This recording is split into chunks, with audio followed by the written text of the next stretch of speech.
고름이 차는 경우가 있어요. 설사를 했어. 피면 일단 큰일 난 거야. 보호자가 불편하면 참는 게 맞아요.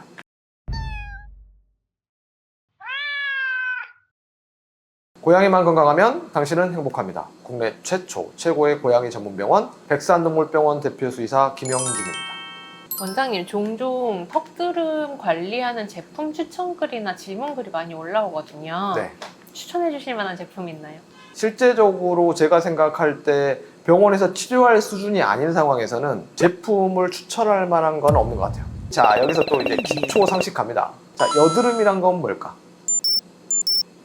모공에 염증이 생기 피지가 쌓인다. 오, 여드름의 정의는 그겁니다. 피지 생성량이 배출량보다 많은 상황을 얘기해요. 우리가 보통 쉽게 보는 게 블랙헤드 같은 거 가끔 코에서 보죠. 고양이 턱드름의 초기 단계가 까만 가루가 보여요. 그게 일종의 블랙헤드가 그냥 삐져나온 거라고 생각하시면 돼요.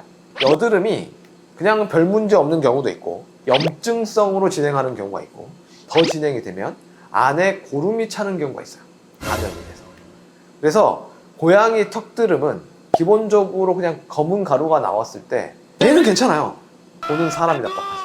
그래서 저거를 찬빗으로 빗어줄까 아니면 어떤 모공 세척을 해줄까 건드리면 더 문제가 생깁니다. 많은 경우에 애는 괜찮은데 보는 보호자가 답답해서 뭔가를 더해주려고 했는데 결과는 안함만 못한 때가 많다. 그렇게 생각을 하시면 좋겠어요. 보호자분이 봤을 때 눈에 보이는 게 보호자한테는 커요. 예를 들어서 애가 오늘 갑자기 설사를 했어. 안 그랬는데. 좀 기다려볼 수 있거든요. 애가 컨디션이 괜찮으면. 애가 오늘 토를 했는데 피가 보여. 피다. 고양이가 소변을 했는데 피가 보여. 피면 일단 큰일 나요.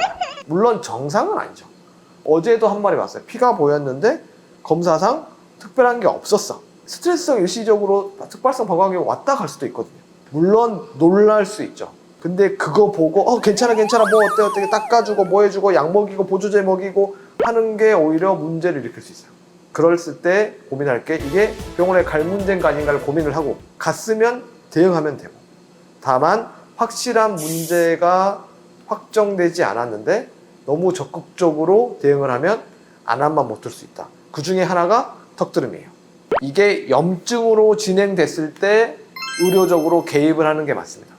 염증. 자, 염증은 또 뭘까? 세균이 들어가서. Nice. 그러니까 염증은 면역 반응이 국소적 혹은 멸게 반응하는 모든 걸 뜻하는데 염증의 5대 증상. 발열, 발적, 부종, 동통, 기능장애. 발열, 열나고, 발적, 빨개지고, 부종, 붓고, 동통, 아프고, 기능장애. 그러니까 그쪽에서 원래의 기능을 못한다. 이거예요.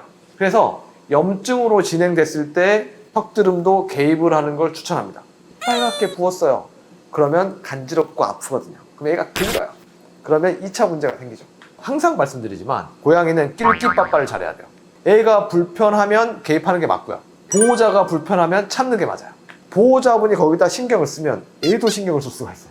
괜히 더 긁을 수 있죠. 그래서 뭔가 피부가 좀 이상해. 곰팡이 같기도 하고 뭐 또 이상한 거 있는 것 같아. 근데 보호자분이 어떤 연고를 막 발라. 그래서 그쪽에 피부가 다 벗겨진 케이스도 많습니다. 그러니까 안함만 못한 행위가 고양이는 꽤 많을 수 있어요. 특히 피부에서는. 그래서 염증상으로 진행됐을 때만 치료를 고민하고 그것도 수의사와 상담 후에 결정해라. 그걸 말씀드리고 싶어요.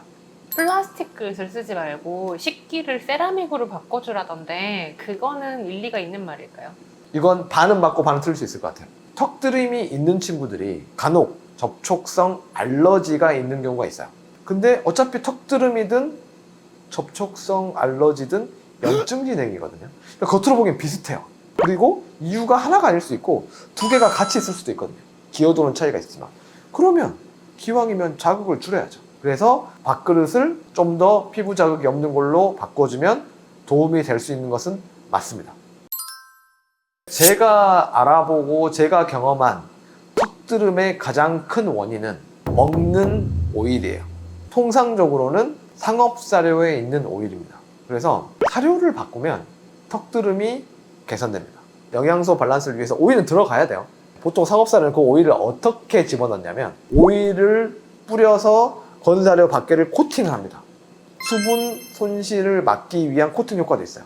그래서 여러분들이 가끔 느끼면 사료 보면 밖에 막 기름기 있는 거 있죠. 그러다 보니까 먹을 때 몸에 피부에 접촉할 가능성이 높아요. 그래서 얘가 이 오일에 안 맞아. 근데 먹다 보니까 턱에 더 붙네. 밥그릇에 묻은 기름에 더 닿네. 이러면 그 또한 기여도가 있을 수 있습니다. 예방적 차원으로 바꿔주는 것은 턱드름 개선에 도움은 된다고 생각합니다. 각 회사는 그 라인업에서 비슷한 공정을 쓰기 때문에 비슷한 오일을 써요. 그래서 이 친구가 먹는 것 때문에 턱드름이 심해지는 것 같아. 그러면 같은 회사의 다른 제품으로 바꾸면 효과가 별로 없고요. 아예 다른 회사로 바꾸셔야 효과를 볼 수 있습니다. 요약하자면 처음에 이제 질문하신 게 턱드름에 좋은 제품이 뭐가 있나요? 그런 제품은 없어요. 이게 외용제가 있는 건 아니고요. 메인은 먹는 겁니다. 먹는 것 중에서 또 주로 오일류라고 생각을 하시고 그거를 바탕으로 주식을 바꿔보시는 것을 먼저 추천을 드립니다. 대체로 건강에 도움이 되는 건 단기간의 약이나 주사가 아니라 지루하고 오래 걸리는 것들입니다. 특정 제품을 찾으려고 고민하지 마시고 실제로 얘한테 유의미한 것을 찾아서 환경을 개선시켜주고 시기를 개선시켜주시는 것을 추천드립니다. 고양이가 건강하고 오래오래 20년, 25년 살아야 집사가 행복하니까요.